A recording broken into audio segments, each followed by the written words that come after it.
Welcome, ladies, to the Scandal Podcast. How are you all doing? Great. Very good. Excellent. I'm excited. What did y'all think about this? Oh, sorry. Let me introduce everybody. I didn't do that. Right Wow. in. We're like Scandal. You just right in there. I know. Jump right in. Elde'a Harris is right here. You all can't see her because you'll be listening to the podcast, but that's Elde'a Harris. This is Katrina Pavela. That's me. That's Katrina. Come on, Google, catch up. It's not putting me up. I know. It doesn't want to show. There you go. There's Katrina. Okay. And here is Olivia Linden, author. Yes, ma'am. Woohoo! Woohoo! So I don't know how to click off of this because Olivia is dancing and I can't click off her at all. I have this weird capture thing like over my screen, and I want it to be off. What capture thing? Okay, there we go. This camera thing. I'm like, I don't want to take secret screen, caps of people while they're talking. Oh, wow. You know what I mean? That is. And then meme them out. That would be fun. You know what? I have done that before. A couple of my gladiator friends. Yeah, oh yeah. I don't know if you know the academic gladiator or Shyler Esprit on Twitter. Spectacles and Script and I did that to her one night when we were Skyping. That is so wrong. And we memed her out and put it on Tumblr. Oh no! And I know she loved you all for it. Yeah, right. So last night was the what is it? The premiere episode of Scandal. Sorry, y'all. I'm a little food deprived. I haven't eaten all day, and I'm a little tired. So last night was the premiere episode of Scandal, and I was super geeked for it, super hyped for it, and yeah, that was how I felt about that. And if you want to view this episode while we're taping this, it's going to be jahaknight.com/Scandal Podcast. And that is the link that's being tweeted out as we speak. And you all can tweet it out as well. They can actually talk back with us. I'm kind of impressed with that. They have a little chat feature going on with Google Hangouts now. Ooh. Let me just put this on Tumblr real quick and say it's on right now. Yeah, join us. So what was your impression of the episode last night, Olivia? Whoa. I don't know. I think I'm still being impressed by last night. It was just, it was, wow. I don't know. I have no words. Let me tell you my top three. How about that? The top three things that stood out, because I'm still, my head is still reeling. Okay. Let's see. It was, got it right here on paper in front of me. So, of course, the meeting in the bunker, because that was crazy emotional to me. And Cyrus versus Sally. Wow. Cyrus is beast as usual. Sally was pretty hot. She was Sally. Yeah, she was. She got some balls while on hiatus. Yeah, she did. Too bad she can't ever follow through, though. Too bad. She always gets cut off at the knees. They're like, sit down, Sally. All right, that's enough. That Christian in her. She acts crazy, but at the end of the day, it's that Christian in her. Yeah.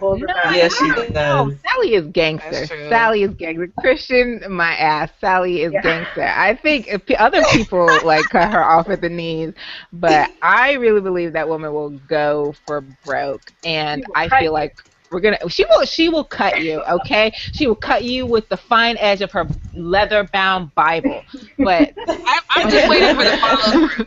I'm just waiting for the follow-through, Sally, because she throws these temper tantrums, and then she's like, okay, Fitz, I'll work with you. But in a way that's different from Melly, I think. Yeah, it is totally different. Yeah, very different. What were your top? What were the rest of your top threes? And then just the moment where he held her in his arms and she started crying. It melted a little bit. Oh my gosh. I was sitting there like, I was like, are these tears in my eyes?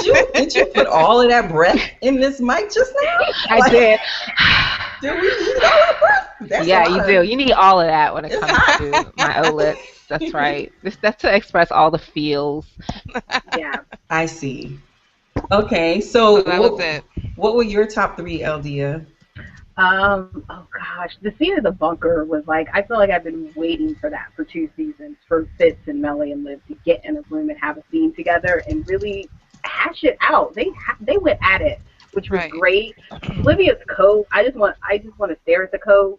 I mean, I kept like freeze framing it, just going, I need that coat. I gotta find me a coat just like it. So that was well, they found it on Facebook, and it was like $1,500. Yeah, a cheaper version of it. Yeah. Okay, I'm gonna have to check that out. But the scene was OPA. Harrison and Quinn, it was great because Olivia wasn't really involved in those scenes, but to see Huck and Quinn and Abby and Harrison really gladiate without Olivia leading them, that was pretty big to me. And then I actually enjoyed the Cyrus and James scene. But didn't you expect that though? Yeah, I think I called that when we did our podcast, that Harrison is kind of going to jump in and try to take charge of it. But I love the James and Cyrus thing because it looks like they've come to a new understanding where James is like, you want something, and Cyrus is like, well, you want something, and they're compromising on how to give each other what the other one wants, which is really great. Oh. What about you, Katrina? I saved you for last because I know you got. You know I talk too much. You know I talk too much. That's why you got your favorites. I want to hear this. I do. I think, like everyone else, I think it was about 12-minute play, essentially, is what it was. Because there wasn't a lot of music at the very beginning, at the very end of the scene. There was, but there's just this kind of silence, and them just talking, and I felt like I was in the theater watching this like drama like unfold, and I loved it so much, and I'm actually going to focus on it in the next couple of days to really hash it out and write about it. But I love the dynamics that were going on. I think for me what was really revealed in that scene are several things. We've got this vulnerability from Olivia coming at the end where finally she cried with Fitz, which was a nice parallel to him crying on her bosom in 211 after his father died. And I'm not going to go too much into this. And Melly really revealing herself for all that she is, and once again trying to lessen her humiliation for the fact that Olivia has usurped her place, and that's what hurts her so much, right? So she tries to reduce their relationship to sex, which is essentially what she did in agreeing to, you guys had sex twice, and that's it. The scene with Rowan at the beginning was fucking epic. I was so here for it with him and Olivia, and it just told you so much about her behavior, and also for me it revealed a lot about her relationship with Cyrus. I'm like, Cyrus is your white daddy, he is your white uncle, like that's why you act like that, Olivia. Cyrus is your white daddy. Isn't it great to finally get to see Rowan do something besides chew scenery? Like last season I felt like he was just chewing scenery, and it was great that he finally got to like act and be like, yes, I love him. He had these little moments last season, and that was because like we needed all of that to unfold, for that big reveal, which I thought was coming anyway. And then the last one was I just really enjoyed the little montage of like Janine being thrown under the bus and the way they did that. Oh my gosh! Oh my gosh! Wow! Poor Janine. Her face. Did you see the look in her eyes? She was like, yes. But look, she deserved it. She deserved it because she was willing to throw. Okay, they were ripping through Olivia. Oh, you know what? Yeah, she was. She was there for that kill folder, like making up that kill folder with Cyrus. Oh, don't even get me started on Cyrus. Before you know it, she got her own live kill folder before she even knew it. That's right. Politics is a bitch. Yeah. It's really. So hello to Nelly Southern. I can't pronounce your last name, but hello. She's in our chat and talking to us. How are you doing today? So my three were he's not in charge, Power's in charge, Power got him elected. That was in scene 1. That was one of my favorite quotes. Oh my God. I was like, what? So to me, look, I know y'all are going to jump on me for this. Who is breathing in the mic like they got asthma? It's not me, is it? that. Hold on, let me make sure it's not me. I'm trying to make sure my stuff is all plugged in. But that was my scene that I favored. I love that. The fact that he just basically came out and told her, you know, Fitz is never going to be in charge. I don't know why you think that he would be. That's never going to be the case. And, you know, all the extra stuff that he told her additional to that. Especially that, you know how parents do when they tell off their kids. He told her off in that first scene so bad that I was just like, I feel so bad for you, girl. Yeah. Do you feel like your own leg was snatched? Like, yeah. But I have to say, overall, the show, for me, I guess because I was too hyped over it. It didn't hit you? No. That's why I was too excited. You were too hyped. You were overstimulated. I was. Beforehand. I was. I saw some brows and I was like, what? No, but Millie's eyebrows were out of control. Out of control. As was her hair. She had some good hair last night. What was going on with the eyebrows between her and Mellie? I had Mellie's to rewind eyebrows. because I missed part of the scene because I was staring at their eyebrows like. Oh my God, Olivia! I just literally put that on Tumblr. I was like, Mellie's eyebrows were out of control. I kept having to rewind in the bunker scene because I'm like, what the fuck is going on with her eyebrows? She was kidding. Yeah. Y'all are crazy. All right, so the next one was the Chief of Staff, Secretary of State, First Lady, do you have to be so mediocre? It took me a while to catch on to what he was saying to her. Yeah. He was basically like, if you are not planning on being in those positions, you try to be First Lady. And then I realized that there is so much First Lady hate. So much First Lady hate. Poor little Mellie, she don't want to be First Lady. give me a country to run, a city, something, a war. Anything. But that's what she always wanted to be, you know. But she realizes it's it's like a purposeless position. Yeah, she thought it was a bullshit position, and it is. And that's why, you know, and people were like so not here for me when I said this shit like a little while ago about oh, you know, Olivia should be First Lady and, you know, Fitz's plans should work. And I'm like, no, Olivia should not be First Lady because that's a fucking demotion for her. She's so much better than that. It does. First of all, it's not an official office. It's like you're the nation's official hostess. That's how you go down in history as the First Lady. That's the official like thing that the First Lady does. And so, Jaha, you were saying, like it took you a while to catch on to that, and I picked it up right away because I was like, wow. First of all, he insulted the shit out of her, being like, spread your legs, you got this, man. What? But damn, if you were gonna spread your legs, you could at least aim for Chief of Staff or Secretary of State. I was like, whoa, you call her out so bad. Damn. It was embarrassing. I'd be like, oh, well, I think that's why she had that look on her face because initially I was like, Olivia, you ain't got to take that girl. Girl, get up in his... And I was like, but that's your daddy, so you're probably not going to do that because you might get slapped on TV. And we don't want to see you on the floor. We don't want to I think that parent tried to kill you. Now your mama, your daddy trying to beat you up on TV. We don't want that. It's not something we want. And that parent-child relationship, just no matter how old you are, and I will attest to the fact that even, you know, I will get some kind of way with my mother at this, you know, grown-ass age sometimes. And I think there are just some things that trigger you. I was listening to the Scandal Reveal podcast, and Carrie said, you know, your parents know how to push your buttons because they're the ones that install them.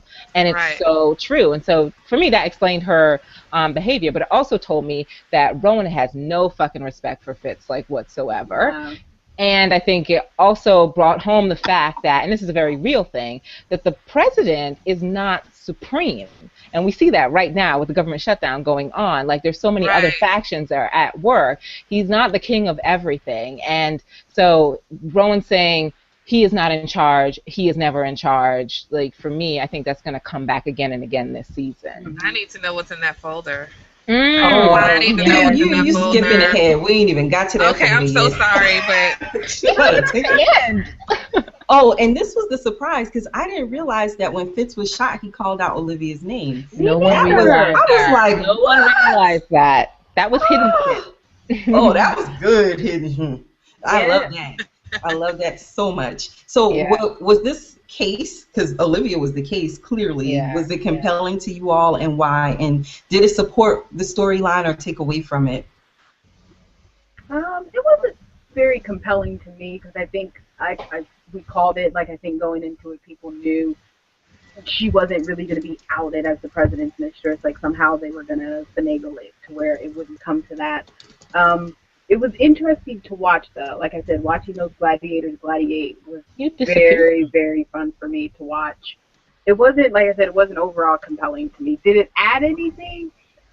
It added to the story that's going to kick off the first 10 episodes. Because it's like full steam ahead now. Yeah, and she did a lot to set up this whole the whole season with just this one episode. Yeah, I was kind of shocked, actually. I tweeted that to her not too long ago, to Shonda Rhimes and the writers, and said, you know, my white hat's off to you, because I feel you handled this episode very well in setting up the season and the themes that are going to play out. And I actually want to disagree with you, Elde'a, a little bit, or just to offer like a different take. Okay. And just say that I found the episode really compelling in terms of Olivia being the case, because for me it was a continuation of a couple of things that happened in the last 2 episodes in the second season, and also obviously I think it sort of sets up some drama for the rest of this season in that. I don't know if you remember in 221 when Fitz was getting ready to leave Olivia's apartment, you know, after Cyrus like came in and was like, get up! They were getting dressed to the side. And she was like, you know, you need to let me help you. I'm better than your boys in the White House and blah, blah, blah. You know, this was after Melly had gone on TV and saying, you know, Fitz had an affair, blah, blah, blah. And her name was on the verge of coming out. They didn't know then. And he said, look, if we're going to make it, you need to stand down. You need to stand down and you need to let me handle this. So for me, this was a continuation of him handling it according to how he wanted to do it. And he was never going to tell her how he was going to handle it, because she would stop him. He knows that. He knows how she is. And a lot of people are really like angry at Fitz for what he did, but I completely buy his reasoning, and I don't think he was being like selfish at all. I think this goes way beyond him just wanting to have Olivia by his side or at the White House. I think we don't even know how far it goes yet, and I think obviously that's going to be revealed like over the season. So for me, it was compelling that way, and part of that is just based purely on conjecture, and part of that is based on a continuation of stuff from the end of last season. What do you think, Olivia? And do you have a rebut to that, Elde'a?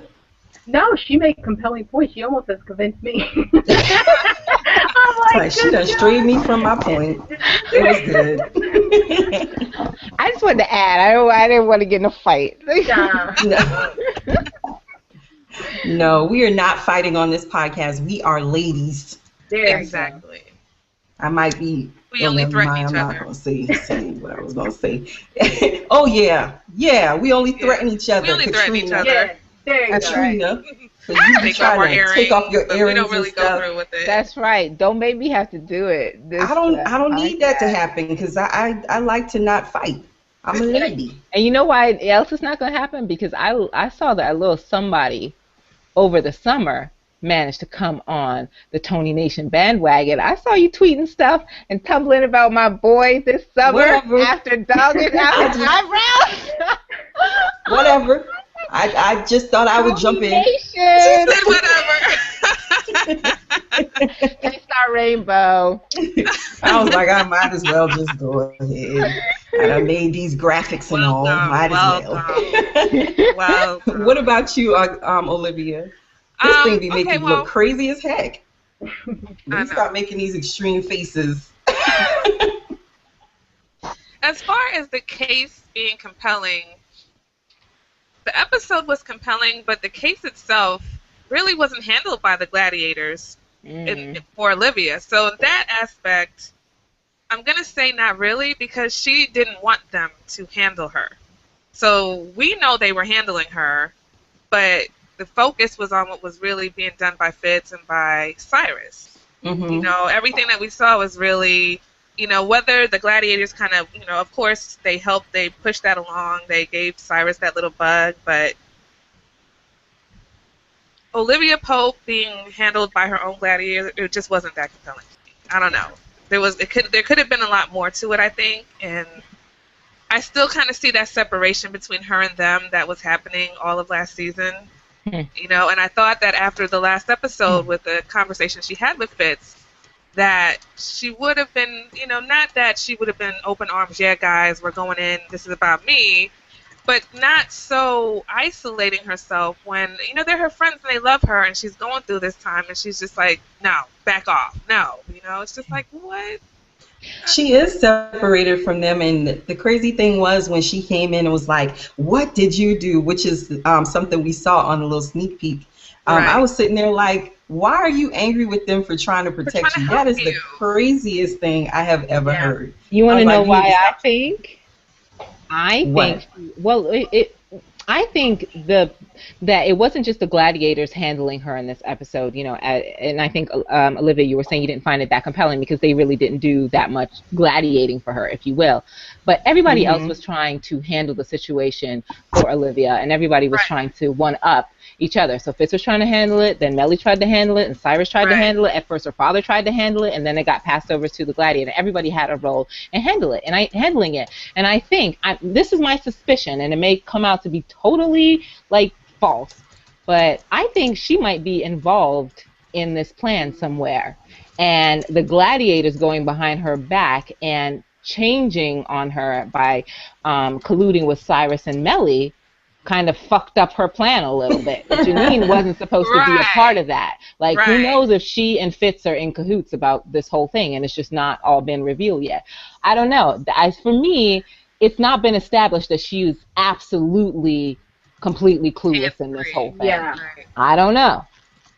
I mean, she seemed very surprised. I don't know anyone that would willingly invite that much mess and drama and just hope, you know, that your plan worked and you got it, you know, taken care of and resolved, because that's messy. Like, whether people believe the next step in the lies and that it's not her, it's this next girl, her name was still out there. Her name was still out there, and you're always going to have those people who don't believe the hype and are going to hold on to that. So I don't really see her willingly putting herself in the lion's den that way just in order for her and Fitz to get their end game.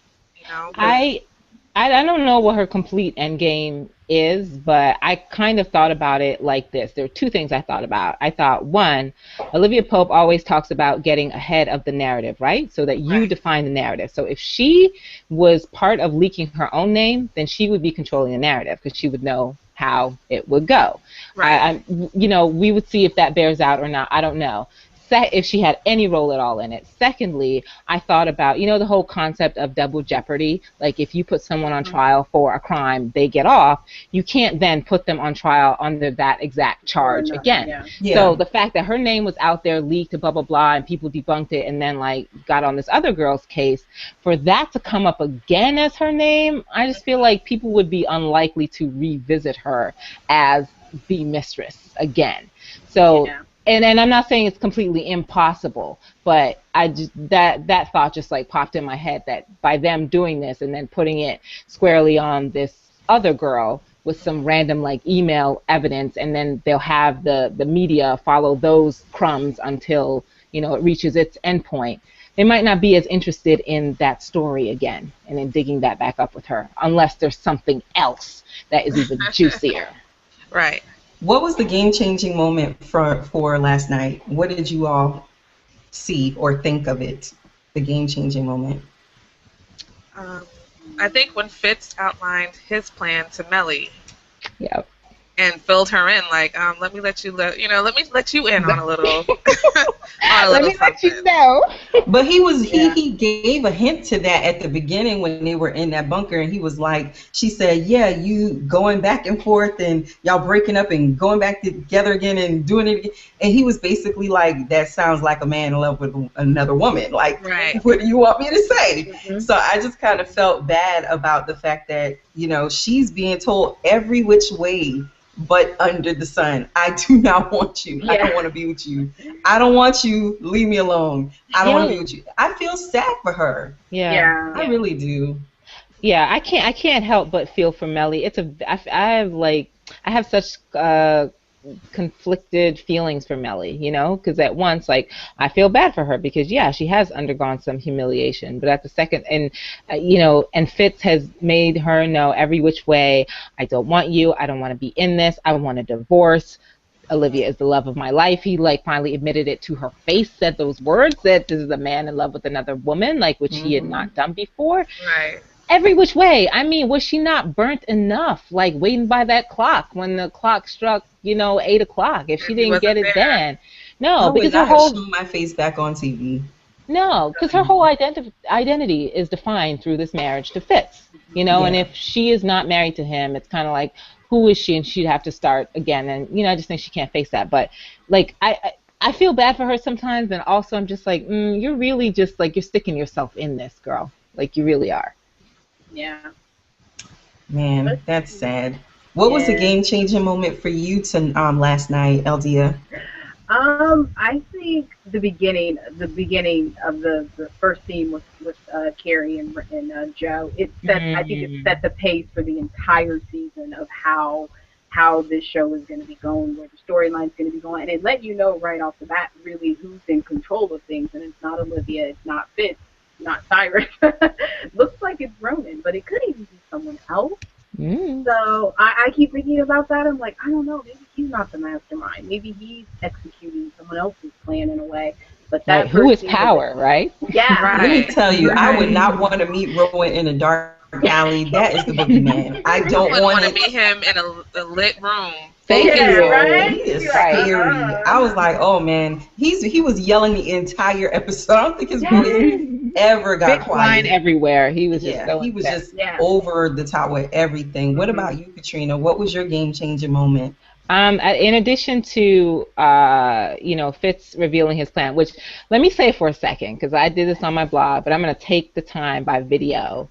And let me tell you, when Fitz said that step one was him coming to her and laying his head in her lap, honey, let me tell you, I jumped up off my couch, I clapped, I did a hallelujah, because I was like, fuck yeah, I was right. I told you, my boo you would remember, not do you that remember shit. the little thing that said, Fitz, get your head out of Melly's lap. Yeah, and I was like, oh, well, there you go. For it. I knew it because I know how this show goes. Shonda will do, like, visually the most, like, not, you know, absurd looking thing that's just totally inflammatory, right? Only to then, like, turn it right back around. And I was like, there's no way that Fitz would have done that. I was like, the whole thing looks staged. And I wrote about it and, you know, said as much way back in June. And so when that happened, let me tell you, I grew like 10 feet tall. So I was really happy about that. But anyway, besides that, which I was so happy about, and I really want to know what the other steps are, but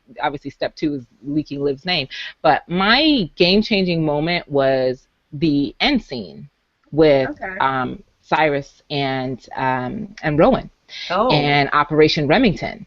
Because and I remember bringing this up in the Scandal Rewind podcast this summer when we talked about it was episode 104, I think it was, and we were talking about what from that episode gave you any indication about season 3, and somehow I was able to link it to Operation Remington. I can't remember how I did it, but I was like, I just feel like this thing was mentioned once in 217 when Cyrus was, you know, giving his spiel to Fitz about why he needs to forgive him and he's a patriot and stop your drinking and blah, blah, blah. And I was like, they can't have mentioned that. And the fact that, you know, the file was redacted randomly, like, that's got to come back. And Jake and the military and the Navy. Information about Jake. And Jake in 222 saying, you know, Fitz isn't a good guy, you know, to Olivia. I was like, this is going to come back. I want to know what's in that file. Me too. I want to know. And I feel like somehow whatever happened back then is also somehow related to Fitz wanting to protect Olivia. And I don't know how exactly those two things are going to come together, but I just feel like those two storms, Desert Storm and this storm that Olivia has to weather, are somehow going to come together. So for me, it was like, okay, this is the setup. Let's see, we're going to go down this road for season 3. And you know what's actually good? Because when Olivia said at the beginning of the episode, why were you trying to have me killed? And he was like, I wasn't trying to kill you. I was trying to kill Jake. He said it so bad. Like, yes, just like, kill him. I was so mad he wasn't successful. Woo! I'm mad that he's just in a hole. They need to fill that hole with water. That's what they need to do. Why does everyone hate Jake? Fitz I despise him. He's a stalker. But Fitz, why would Fitz use Jake? That's but what drives me nuts. It's not even Fitz. It's Rowan as well. Yeah. He was a double agent. Jake was a double agent. Fitz was the one who called Jake in. Whether he knows what Jake does on his real time, he was the one that went out and said, "Okay, I want this done, and I want Jake to be the one to do it." He trusted him. Why? Remember what Olivia said in 220 when after she bawled Fitz out in that Oval Office, baby, when she got back to her apartment and Jake was like, well, you have to wonder why the President of the United States would choose me to protect you. It's because you are in danger. And she was like, no. He chose you because you're his Navy buddy, and he knows that if there was a congressional hearing about this, that you would lie for him. Mm-hmm. So it is partly also that he Fitz and I think Fitz and Jake have been through a lot, and he trusts him for some reason. Yeah, and that's why I think that whole Remington thing is going to come back, and hopefully we're going to see more about the fake friendship. Yeah. That's my hashtag for Fitz and Jake. So Remington is the new what's Defiance? Yeah. So y'all didn't want to hear about Defiance anymore, so Remington is the new Defiance, and that kind of works out. What are y'all laughing at? I'm like, wait a minute, what? She said fake friend. That's the term for Fitz and Jake. That's their ship name. Fake.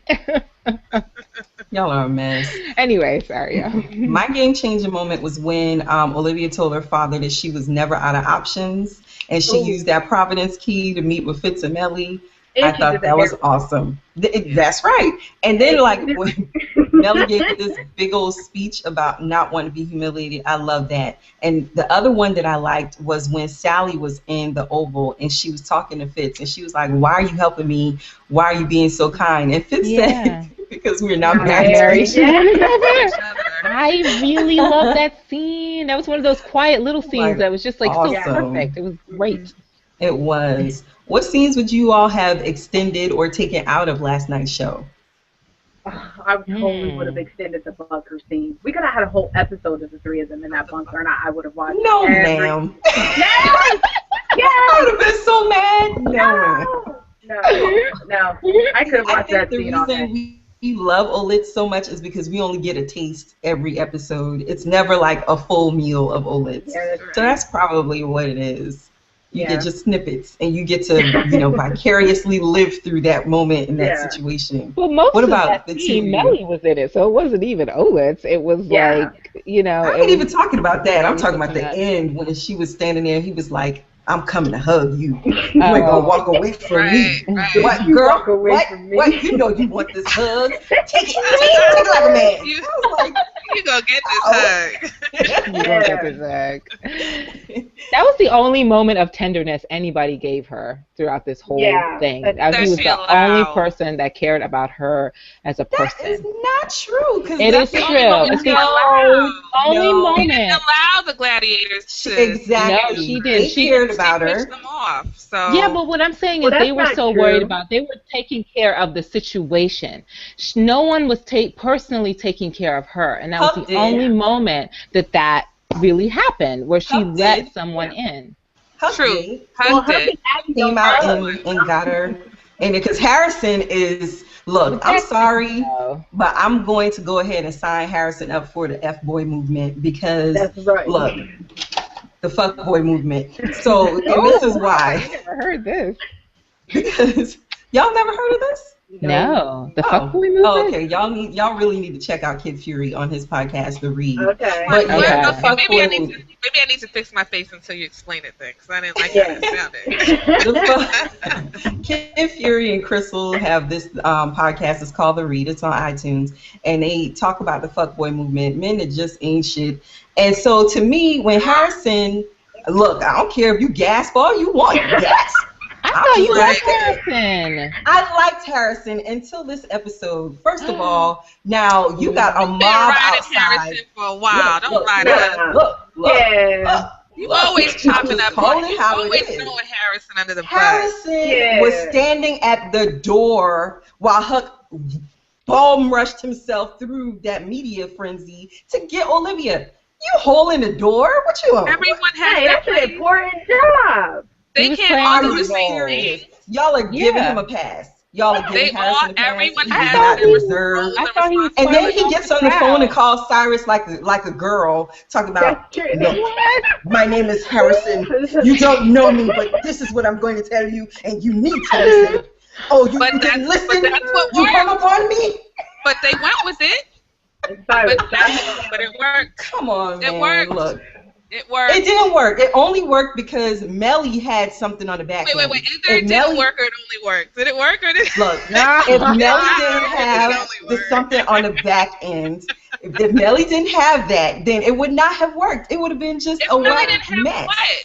No. Melly is the one that came up with that whole plan for the girl to be what you would call it. Cyrus gave a little, Melly gave a little, and then they used OPA to get the thing done. That's true. I mean, but it was a quid pro quo, because then OPA, what Melly did, gave OPA their most important client of the moment. Right? That's true. Because that was their way of then gaining back their client base that abandoned them. Because if they can handle the most infamous woman in America right now, then their clients will come crawling back to them, and they will resume their place with OPA. But doesn't it also make you wonder if Harrison knows what's in the black folder? Because remember, Liv gave him that folder. Yep. And the way he was reacting was like, why can't it be Liv? Because even her dad said, your employees will be taken care of, your business will continue on. So it makes you wonder if he knows really what was in that black folder, because he was, and more about his past. Because I want to know, like, why. We know Olivia saved him and yada yada, and he's the gladiator in her suit. I get that, but this was like a whole nother level of gladiating in a suit. Like, it was like his life depended on it. That Olivia couldn't be Fitz's mistress. Well, you think Harrison peeked into that black folder? Because the black folder, wasn't that the folder that Olivia opened to get the codes out, to the zombie apocalypse codes? Yeah. And I honestly think that maybe those were instructions that Olivia gave to him. Yeah. I kind of think that you never know. And then when he came and stood beside her, like, you had to do it. You had to do it. Let's just, nothing wrong with I think she told him what to do in case of whatever. Don't break the seal until, and because if Olivia was in on this plan, or even if she conceived, that's true. But even if she conceived this plan, the plan that Fitz executed, because remember, she came up with the plan for them. And it may have been a full plan to show Cyrus and Melly what, you know what I mean? So even if she came up with this secondary plan. Maybe that wasn't their plan. That was their fake out plan. Knowing that if they told it to Cyrus, what Cyrus would do. There's a whole other plan that's being revealed step by step as we go along. That's why I said I'm really not convinced that Olivia doesn't know shit about this plan, that she's not behind the whole thing. Telling you. Came up with it. Yo, her smile, in the promotional promo pics that came out, everybody is weathering the storm in some way. And these are just the first one. Because Lynn Powell says they're going to be more where they're in fewer pieces of clothing. And Olivia's got her umbrella up. She's looking fabulous in her coat. And she's got this furtive little smile like, I always have cards left to play. You know what I mean? And I just... That's what she told her daddy. That's right. She's never how my boo's gonna be like this whole season. Like, she's gonna be gladiating like awesome. Shit. Yeah. See, now y'all have me a little more excited about the season. Because initially I was just like, man, look, if this is what it's gonna be, I'm not here for it. You need to stay away from spoilers and stop being so like extra hype. I did not go towards any spoilers. I swear to goodness, I didn't. Yeah. Okay. Nope, I didn't. It was just, maybe it was doing the Scandal Rewind over the summer, and every episode I'm like, did you see that? Did you see it? Did you see it? That's probably why. You were burned out. Who was your MVP? MVP. I always say MPV. Who was your MVP Bellamy, this episode? Bellamy. I'm not even a real big, like Melly fan, but she killed it. I mean, she stole the episode for me. She did a good job. I was like glued to it. And her colors, that purple dress. Come on, that was she killed it. And then the black at the end, which signifies the death of her marriage. Yes, good hair too. Her hair was amazing throughout this episode. I do not pay attention to any of that. I I'm was glad paying y'all are here. attention to clothes. It was a little more. I didn't see no eyebrows. I didn't see no It wasn't hair. as I was just big. like, Girl, what is how could going you on in miss the the show? eyebrows? Like Eyebrows her were like, hair wasn't as big. It was more fuller, but not as like big out. Yeah. But it was definitely more yeah. fuller. So Yeah. But I most was first ladies always poof out their hair like that. Yeah. yeah, So, who was yours, Katrina? yeah. Jersey. They just have it. my MVP was Jake because he was not there. And so the whole episode was better. Oh my goodness. His non-presence made the episode awesome. You are not lying. I am on your team with that one because I cannot stand Jake. I hope the next scene we see him in, he's dying. I'm sorry. Oh. That's just how I feel. Oh, you remember when Quinn slipped in that little thing about let's just kill an intern? Yeah. I'm like, Quinn, the fuck is going on? What is up with that girl? She's got an bad eyeliner one? now. She's a bad full girl. hug mode. Bad girl. Who was your MVP, Katrina? Olivia. I don't know. I was kind of torn between. At first, it was Cyrus because I love his rage. I just love when Cyrus is in a rage. But then, I like the fact that we saw the real Melly. Like it wasn't this, she's always pretending. She's always giving you just enough. Where she's always at her own little agenda. And she's never letting you in. And I think for the first time, she actually spoke from herself when she was just like, man, I am so tired. Like, if you tell that fairy tale, I am really going to fucking show you what is going on inside of me because I've had it. And I respected that about her because she's always like, she's always trying to placate him. Oh, okay, well, Fitz, we'll just do it like this. And it's some crazy-ass scheme that he's going to hate. And she wants him to be like her and live in this, pretend world. But and she's this was the first time that's why. It was real, She's really controlling. She is. I feel like we were seeing a lot of the same things from Melly. I feel like she revealed herself to be what she really is in that bunker scene, and I think Olivia took a little bit of pity on her, but also, Olivia said to Cyrus, I remember I think it was 2:15. Girl, I don't know how you keep all them numbers in your head. Yeah. I want to be like her when I grow up. Yeah. I know. She said, just let Melly be Melly. Yes, let Melly be Melly. And that's what was, partly what was going on there. But Melly, to me, is not revealing her true vulnerability. Her being tired, that's not anything new. And her saying that she's tired. Her making threats to Fitz, that's nothing new. Melly's, done that. And I don't know that she tries to placate him so much as tries to pretend. Yeah, she pretends to placate him, but her angle is always to protect herself, and so which is to protect the marriage, which is the extension of herself. Right. Yeah. Well, my MVPs were Rowan and Cy because they are the badassest villains ever. I thought that was awesome to have them both on there. Cy's character really does not fluctuate. He wants what he wants. We know who he is. And Rowan's character is not equally sinister. He's more sinister. You don't know what he's going to do. Right. You don't know where he's coming from. So it's almost like the biggest unknown. Yes, unknown quantity. And if you could talk to your daughter like that, you are totally gangster. So yeah, those are my favorite two. Who is your least favorite character in this episode and why? I had a hard time with that. I didn't. Yeah. Actually, would you go first then? My least favorite character this episode was Olivia. I agree. Really? To me, because she didn't carry herself in the way I expected her to. She was kind of stand backish instead of like the take charge Olivia I'm used to. She was just allowing herself to be the sacrificial lamb, and I didn't like that. It wasn't cool to me. And then everybody else worked around her while she just let it happen. She didn't really fight back, and she wasn't Olivia Popish. The only thing she did that was Olivia Popish was get off the damn plane, and even that. Cyrus had to say, get off the plane, get off the plane. She didn't want to go on that plane. Why'd you take your behind on the plane? But I think, she rehashed some tricks from season 1 with the cars. I was just like, what is this old thing that you're doing all over again with multiple cars instead of just one? I didn't like that. So to me, she wasn't very clever this episode. The episode when she defended that lady's son who was accused of raping that girl, and actually did rape the girl. And like when they were trying to get out the hotel, there was a girl sleeping in the bed with him. Oh, and they did the two different cars. Yeah, so that's what I'm talking about. But that he was wearing his suit, like Harrison was wearing his suit or something like that. Yeah, and then to get out of that place, like the car, there was like 2 different cars or something like that. It was something about the car. Or they had a car in the back or something. Yeah. It was something with a car. All I know was I was like, this episode. I am not a fan. Yeah. Please move on to a new trick, Olivia, because I don't like that. Mm-hmm.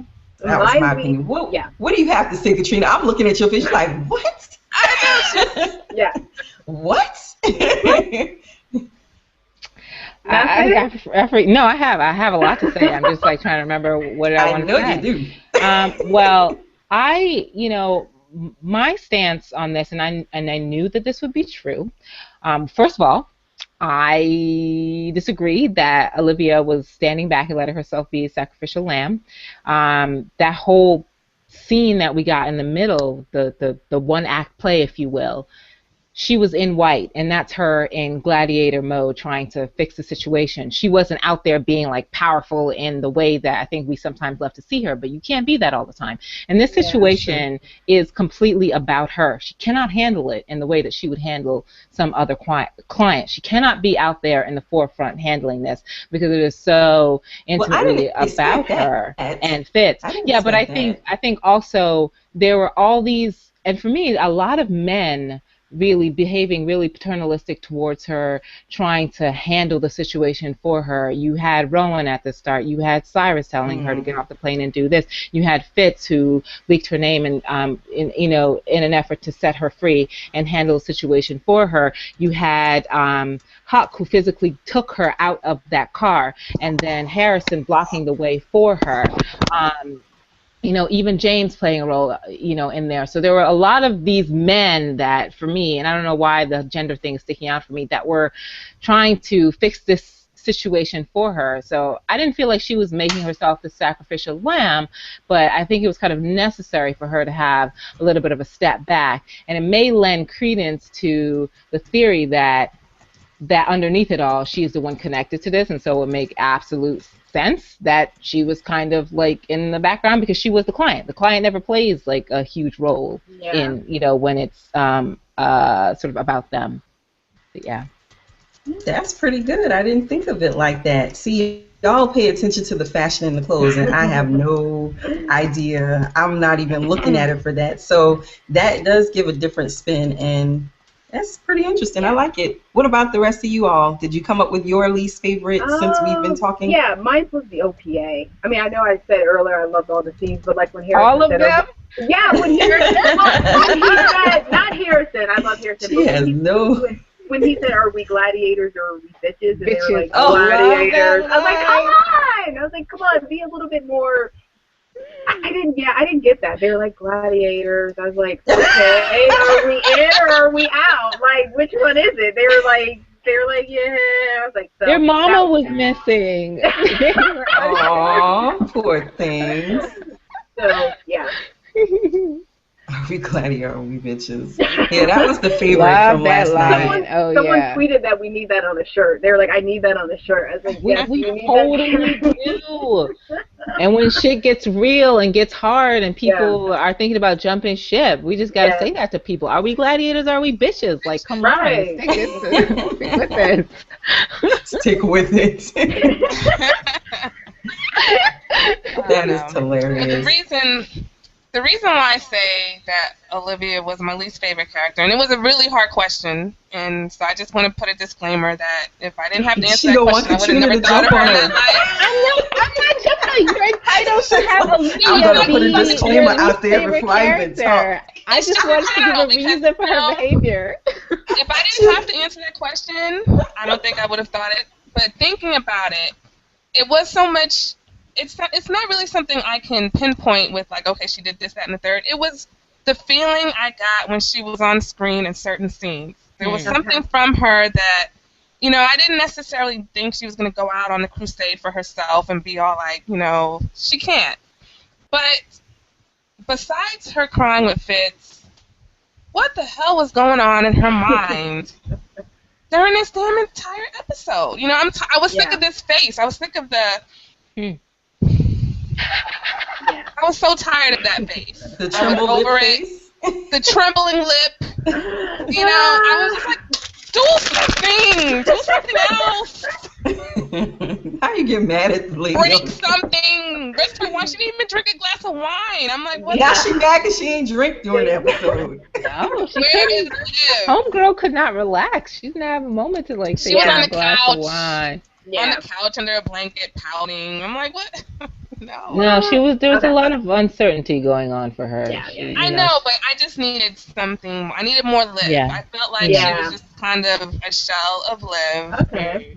And considering what was going on and all the different emotions, you know, her and Fitz, her having that grand exit from his office last episode to now where she's being like, you know, run over by the bus forwards and backwards. Yeah. And she's not saying anything. I needed her to say something. Just something. You don't need to tell me. I didn't need the story. I didn't need to know everything. I just needed something from her that was just kind of like, God damn, I can't believe this shit. Yeah. Oh my God, this is crazy. You know, something. I prefer to have written that in. God damn, I didn't. I would have been okay with that. That should have been the line. I'd have been alright with that. But I mean, but that's only because I had to pick someone, so that's why she was my choice. Okay. Okay, well, what were the two best quotes since, you know, y'all didn't really want to pick anybody as your least favorite this episode? So what were your two favorite quotes? You picked Cyrus? Yeah. You did? I picked Cyrus because this motherfucker on the plane, you know, on the phone with Liv. That's right. I'm giving Cyrus a this motherfucker right here moment. Because use this podcast too explicit. I'm sorry. I'll try to hold my mouth, right? So, you know, on the plane with Liv, and I know Olivia knows better because she knows Cyrus. You know, he's like, no, get off the plane, Olivia. You know, I won't throw you under the bus. I need you here if you run. Blah blah blah. And then he goes and creates a kill folder on her. And he did look like he was a little bit kind of like conflicted about that when they showed the close-up of him towards the end of the scene, which, side note, for me, that was a scene that I would have extended. The scene where they were putting the kill folder together on Olivia and getting all that background. Just a second. If you are taking a very long breath right now, that is you breathing in the mic. Please stop. I'm just saying. Y'all can't hear that. Maybe it's just me. I heard it. Y'all all looking at me I don't think that's me. I'm like, who is deep throat? One of y'all is deep throat. Talking. One of y'all is just like did you just say deep throat? Like blow. No, I did not. I said deep throat. One of y'all is breathing in the mic. But okay, go ahead, Katrina. Sorry. That's totally took y'all off track, probably. I was just like, whoa. Yeah, so I was not here for Cyrus with that, you know, after what he said to her on the plane to get her off. And then so very quickly, so easily, let's put this kill folder together. We got to do what we got to do. I was like, Cyrus, go fuck yourself. But, you know, if Cyrus is willing to shoot his husband in the head on his way to, you know, you can't really blame him. I mean, that's just who he is. Yeah. He's gonna be himself, and I mean, what did you expect? He was gonna do that. It wasn't surprising, but I was just like, oh, man, Cyrus, come on. You know, he is the monster, Katrina. Of course, you lucky he didn't shoot Olivia in the head. I mean, he is the monster. I mean, never. I think he would do anything. I don't think he would either, but I think he would do anything to save the power for this administration and to save the administration altogether. To save himself. Exactly. Yeah. So, what were your two best quotes for this episode? I know y'all got it. I hope y'all got mine. Cause, this is going to go down as one of the most quotable Scandal episodes. Many good quotes. So many good ones. My favorite was to be, you have to be twice as good to get half of what they are. Because I think as women of color, we have all had that speech given to us at one point or another by our parent. At least I know I have. I have a 15-year-old brother who gets it every day because he's, especially being a man, my mom's trying to, get him to that man phase, and she's trying to get him to see, like, you gotta be better than just being, you can't be good, you gotta be great, So I could relate to that. And then, are we gladiators or are we bitches? I mean, come on, that is just... She is not going to stop saying that. I think she is going to make the T-shirt. Maybe they are coming after you for copyright infringement. She already got one scribbled and marked in the drawer. Listen, by the end of next week, I fully expect somebody to be like, look, I got these T-shirts. They might be out now. We don't even know. I know. We don't even know. They're going to be mugs. What were your two, Olivia? I don't know why I keep wanting to call you Octavia, Olivia. Sorry. I don't know. The Lord did not fill out his voter registration card. So guess what? The Lord cannot vote in the United States of America. Who the hell says shit like that? Oh, I know who. Cyrus. Cyrus. Right. Cyrus. And of course, I mean, this is so played into the ground by now, but we all know what the second one was because, of course, are we gladiators or are we bitches? When he said that, I was just like, okay. It was so surprising because it was so quick. Yeah. Let me rewind that. He He did say that. I'm like, I didn't even know you could say that on primetime television. That's crazy. Oh, yeah. What were your two, Katrina? I said, well, you guys took a couple of them, so I have a couple others. But we mentioned this earlier. It came very early on. He is not in charge. He is never in charge. Mm-hmm. And only because not only because, but I see it as a pivotal, kind of quote for the rest of the season, and I think that this kind of sense of power is going to be going back and forth, who's going to be holding it for how long, when, and according to whom.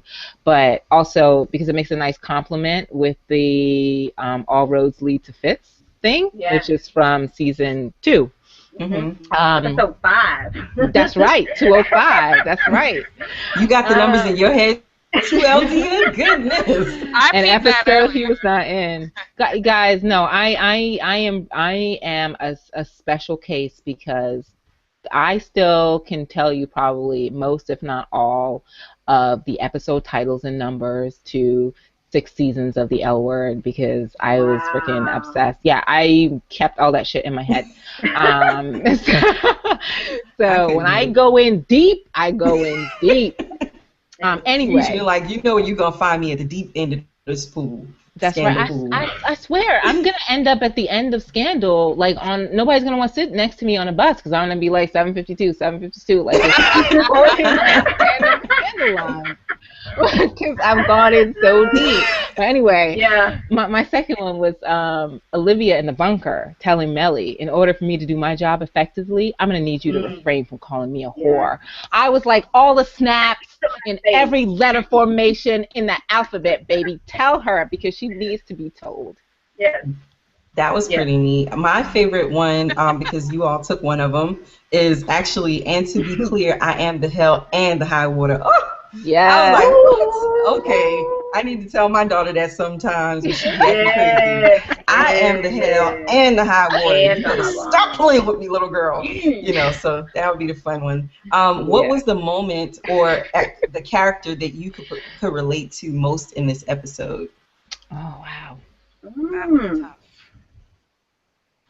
Y'all all got silent? Mine was the parent scolding the child for going against their wishes and being real basic about it. He was real basic about that. And I loved it because I'm going through the same thing with my little teenager. So, I have to get real basic sometimes. So you identified with Rowan instead of Olivia. I did. I was just like, oh, I'm here with you, Rowan. Tell her about her black behind. She got her choices good. You just, Rowan ain't got nothing for a colored child. You be better than this. You a woman. You a woman. I had my silly fingers out right there. That's how I felt about that moment. I'm like, you tell her, you know, lift your skirt for that man. Now you're left out here in the cold with your bunkie out. Oh, sorry. Got a little heated right there, but y'all understand what I mean. What about y'all? You went to church there for a minute. I felt it in my heart. Let me testify for you. One. You can't pick one. Well, why not? Do you have any? Oh, gosh. No, Elde'a got shadows walking around in the back of the house. I know. Remember that? You know, like, hey, how you doing? Hello, Mr. Sandwich Maker.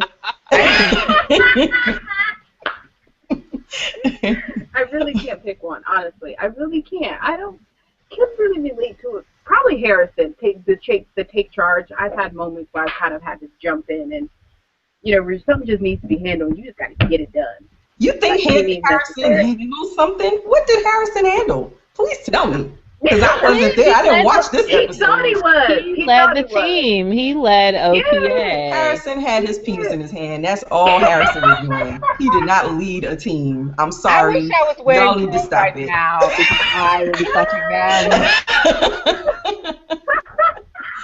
He did not lead a team. I am sorry, ladies. I don't know where y'all got that from. He said some things and he made them do stuff, but there was no leadership there. He was just, he was like, are we gladiators or are we bitches? Oh, we're gladiators. There was no leadership in that. A leader would make you be like, yes, we're gladiators. Let's go out there. Harrison didn't do that. And when he got the call, when he called old boy Cyrus, he didn't even do that. All he was doing was stroking himself the whole episode. I'm sorry. Oh my gosh. I'm serious. Y'all don't think so? Oh my stars! I disagree with you, but oh well, tell me why. No. You are not even gonna get me to change my mind. No, you already know. You already know. I think you probably didn't like the way in which he did it and the kind of results, but. Of all of OPA, he was the only one. He was the one that stepped up and had it together and really. But nobody else was. Yeah, well, and right, nobody else was, so it fell to him to do it. He is a senior associate there at OPA. It's his job. He was left with the folders by Olivia, and he takes it upon himself to sort of fix the situation for Olivia, and he's the only one that could have led the team in that way because. They weren't privileged to the information that Olivia shared with them. Huck has a kind of, a special kind of knowledge. But to me, Harrison led the team and did what he needed to do. He's not of Olivia Pope levels because I think the team was kind of falling apart a little bit. Like, what the fuck's going on? Our clients are calling, they're dropping us left and right. What's going on? Like, who's doing this? So they were confused, and he was singularly focused on, look, whatever we have to do, we have to save Olivia. It can't be her. Yep. Let's get it done. Remember, say what you when they normally Katrina, have a but client. I feel like Harrison was in the big office stroking himself. Y'all can say what y'all want. When they normally have a client, right? Well, he orgasmed in the end from all that stroking. He got it done. Okay, all over somebody's face too. But when they normally have a client. I didn't go there. I was like, wait a minute. Now I'm clutching my pearls. Sorry about that. I'm chanting all over the Tatum of the office. I don't know where that came from. Now Eldea's a siren. She's over there sirening it up. I apologize. I am so sorry. These writers and their dirty mouths, these writers.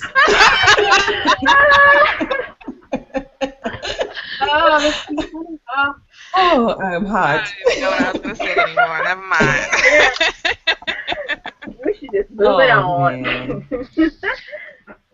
Okay, so we're going to go more quickly now because we have we're going on an hour and 30. So let's go quicker. What was the most out of character thing that anyone did in this episode?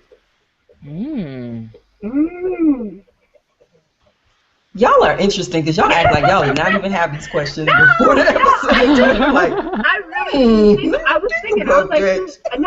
I couldn't think of one. My paper is blank. I'm like, the most out of, probably Olivia. I kind of agree. Now that you guys have made your points about Olivia, she was not very in character like last night. She was sort of somewhere, but she wasn't there.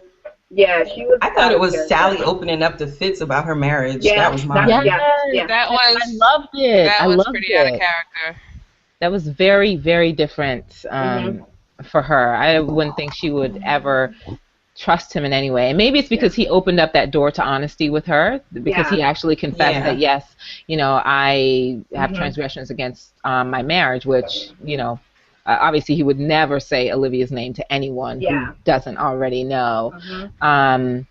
But I think that opened up the door. She had a little bit of respect for him and sympathy as well. But in the end, you saw the way Sally looked, you know, when he didn't go through. Not sure. She was just like, you gotta be joking. He did not go through with what he told me he was gonna do. You let me down again, Mr. President. And that's been the theme. Yeah, that's been the theme between them. Like, he would tell her one thing and it would turn out to be a totally different thing. And I wouldn't trust him either. I'd be like, you know what? You said a couple things before and that didn't work out. So I'm not even gonna trusting him though. She keeps going with it. That's true. We'll see how that turns out and how much she blames him and how he's able to get out of that. But this has opened up a huge wormhole for Fitz, because I feel like in some ways he's like burning shit down and seeing how he's going to survive through all of this. But he just wants to, you know, come clean and be as authentic as he possibly can with all the stuff that's happened to him in the last like year or two. So we'll see how he's going to get out of this with Sally, with, you know, the American people, with Olivia. You know, he's at war with Melly. There's just so much to see how it's going to, you know, come about. But yeah, no, I agree with you about the Sally moment. That was surprising. Yeah. And nice. Okay, so what was your favorite tweet from last night? Cassie, I didn't do that. I didn't do the tweet. Oh, you know what? Actually, yeah. What? You know what? Actually, my favorite tweet was from somebody who tweeted out. I favorited it, but they tweeted out. Now that's how you give that's how you spank your child without spanking them, or something along the lines of. It was something really clever about the Olivia and Ronan scene about. That's how you discipline a child without the spanking. I think was the tweet, and that was my favorite one. I thought that was good. That was just a verbal beatdown. It was a parental pugilist. I felt bad for Olivia though. It was embarrassing as exactly. fuck. I was like, God, I hope nobody else is around. I felt for her so much. Except for the lady on the plane, who my mom kept pointing out. She kept going, "Who's the lady on the plane?" Who was standing in the back. My mom was like, "Who is that?" But he dogged her out in the hangar before she got on the plane. Oh, okay. So she wouldn't have witnessed that moment. He wouldn't have said all that stuff with somebody else like present, like right there, because there was sensitive information there. Yeah, I don't know. I'm not too sure about that. He sent Jake to sleep with her, so. Well, no, I mean there was all that sensitive information that he was in his berating Olivia. He was saying stuff that other people should not be privy to. So I wouldn't think that he would say that in front of another. In front of someone. In front of someone, you know. But I didn't see all the tweets from. I haven't gone through all the tweets. There's so much to like catch up on because I watched the episode this morning. But the only thing I saw on Tumblr, I saw a set of tweets from Joe Morton. I am so fucking here for him on Twitter. Big Daddy Rowan. I mean, his shade game is so tight. Like it's so on point. He's great. He can sit with us. Welcome. Glad you're here. Keep it up. Keep it up. What about you, Olivia? Someone tweeted, "Remember that time Olivia was in the shower without a cat, but it wasn't wash day?" What in the world? LD is cracking up. If y'all listen to this episode, anytime you hear somebody just bust out in uproarious giggles, it is LD. My favorite one was from Katie Jeffcoat. She said, "I see terrible things happening to Cy through the course of Scandal, and as much as I love him, I can't wait for Carver to make him into bitch." Hey, I was like, wow. For you, Katie. I'm here for you, Katie Jeffcoat. I thought that was hot. What was your favorite outfit from last night's show? And there weren't many, actually. Y'all talked about Melly's clothes a lot, but I really didn't pay attention to Melly. I never liked Melly's clothes, so. I would say my favorite was Abby's overall new look. I really like the new look on Darby. Yes. Even though I love that coat Olivia had on, but the Darby, I love the overall look. Okay. Darby, she's just given flawlessness left and right this season. She just said, I'm just about to give all this pretty away. I love what they are doing with her hair this season. And, you know, she's wearing eyeliner now. And when you wear black eyeliner, it means that you're bad. So both Abby and Quinn are doing stepping it up. They're stepping it up, like eyeliner thing. But the softness in Abby's hair completely transforms her face, like completely. Then when she has the straight hair, it makes her look a lot more angular. But besides Olivia's coat, that coat was like a character in the episode. Oh my gosh, they actually put up the Pope's quote. Y'all know the Pope or whoever that is, the Catholic little white. They put that up and said, "This is cheap. You can get this." I was like, wow. And they put it side by side. I'm like, Facebook does too much. Did that quick. You know, because by the end of the episode, it was already up. I'm like, really, y'all? Yeah. So, that was hilarious to me. What was last night's most jiffable moment? And we know who this question came from, Katrina. Yay. When Olivia walked in, it was like, what did you do? Oh, yeah, that was a good one. Her face was like, What was that? Her eyes were bugging out of her head. There's a freeze frame of her looking like that. I think it was like Us Magazine's write up of the tune into this episode or whatever, and her face is like, what did you do? Her eyes are like bugging out of her head. But for me, it's a moment. I don't know if people missed it, but after Olivia told Melly off in the classiest. Yes. Oh, Katrina is frozen. Pavela? It was we missed all of that. She told you. We missed perfect. All of that. I didn't hear anything you said. You might have to run that back for let me say it again. It was the moment in the bunker right after Olivia told Melly off in the classiest way possible. Fitz did this look that added this kind of bloop to what Olivia said, and it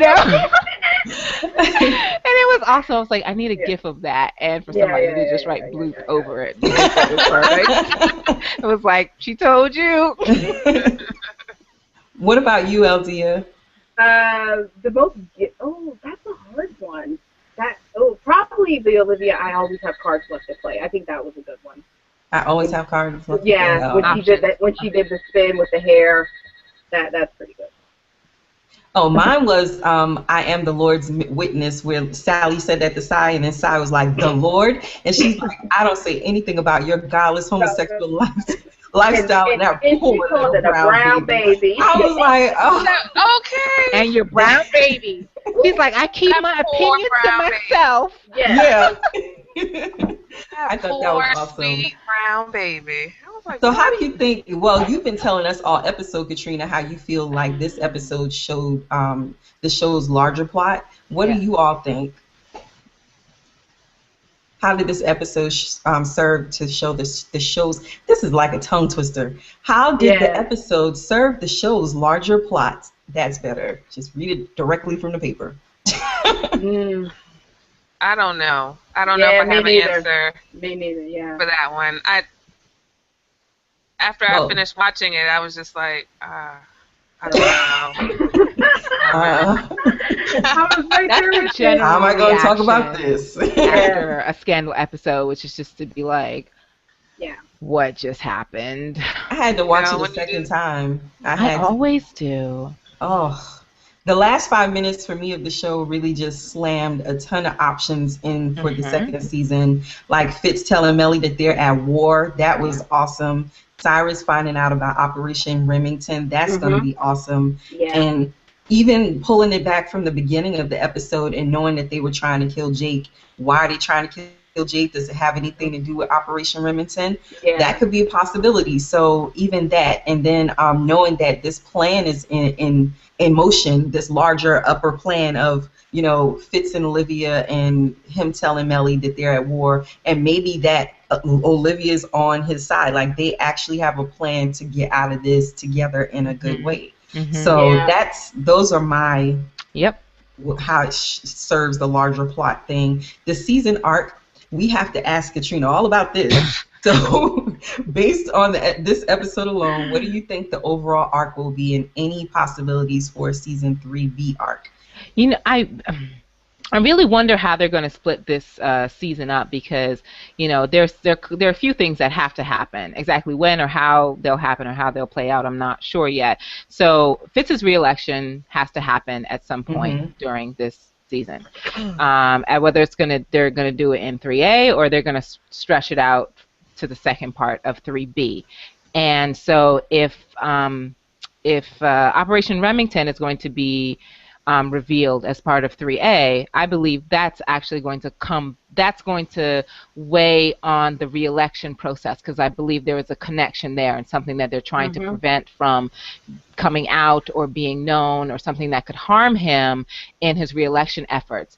And on a really off chance, maybe the whole Defiance thing isn't what got Fitz elected. Maybe it was power, as Rowan said. Maybe it was something different from Defiance. And I think like Defiance and Remington are gonna wrap around nicely by the end of 3B. I don't know why. I just feel like somehow that's gonna come back into play with the whole re-election thing. So.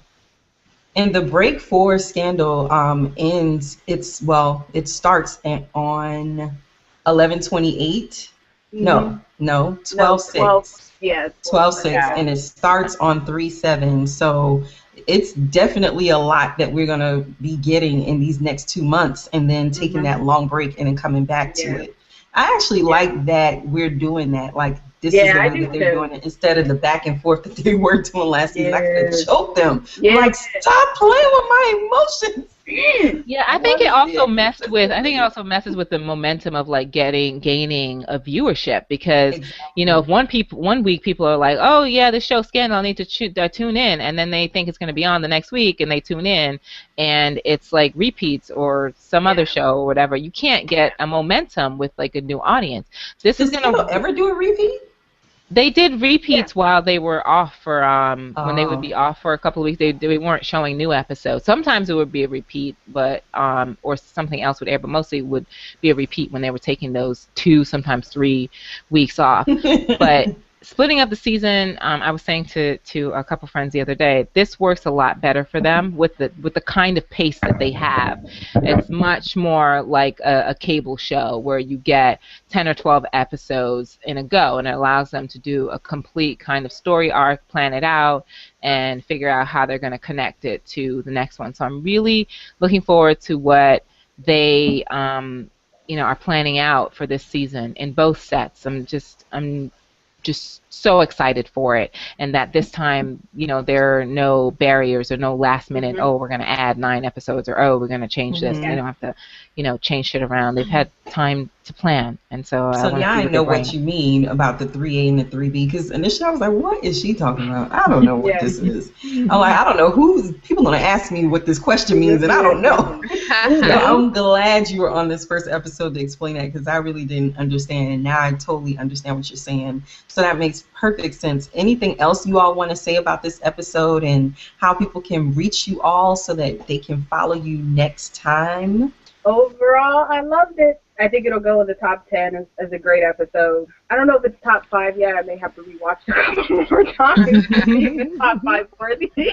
But yeah, overall, I loved it. What about you all? Well, of course I loved it. Yeah. Of course. Well, I was more challenged, but yeah. I guess it was a long summer, and let me tell you, I was on Tumblr the whole time and Twitter a lot too. So when I tell you it was a long summer, it was a long summer, and it was a very long summer with. We talked about lots of different things, not a whole lot about the show, about lots of other things. I know, I'm blinking. But so for me, and I'm not one of those people who likes to, dissect the previews like, point for point, because with Scandal, forget about it, because exactly, it's a waste. It's a waste, because that show, the teasers are always designed to deceive you. It looks like two people are on the phone. They're not really on the phone with each other. You just don't know. So I was just like, all right, just bring me the episode. And I was just genuinely excited to see what it was going to be about. So, and I don't watch when everybody else watches. Because I'm over here and it's 3 a.m. So I wake up in the morning. That's why you weren't tweeting. That's why. Yeah, I don't live tweet. The thing is, even if I was watching at the same time, I wouldn't live tweet anyway, because I have this thing with focusing, and that I get very easily distracted. So I need to just focus on that one thing. And with Scandal, you miss shit, and I don't like missing stuff, because this is like, the show is my #1 hobby right now. Yeah. I've got like 3 blogs that have fallen to the wayside because I'm totally obsessed with this show. So I got to pay attention. But yeah, no, I loved it. I'm so looking forward to this season. Can't wait. So I'm excited too. It initially, I guess, because I didn't have any Welch's grape juice and no ice cream and nothing to eat with the show, I was a little disappointed. But when you get your blood sugar up, sometimes you make different choices. And it was basically listening to you all and talking to you all about it has kind of changed my mind. It makes me a little happier for it. Well, thank you. Thank you, fellow gladiators. Appreciate it. So, LD is a mess. So I will say this, that you all can tune into the Scandal podcast every weekday at 8 p.m. on Fridays, and we will be taping on different nights, so you can definitely check out jahaknight.com/Scandal podcast to get those dates and times that we are actually recording, so that you can actually join us. And I said actually about 4 times in that one sentence. Great. So you said it like 5 times. Actually. Let her say that one more time. So thank you, ladies, for joining me. I totally appreciate it. Thank you for having us, Jaha. See you next time. See y'all in the next couple weeks. Yep. Okay. Bye.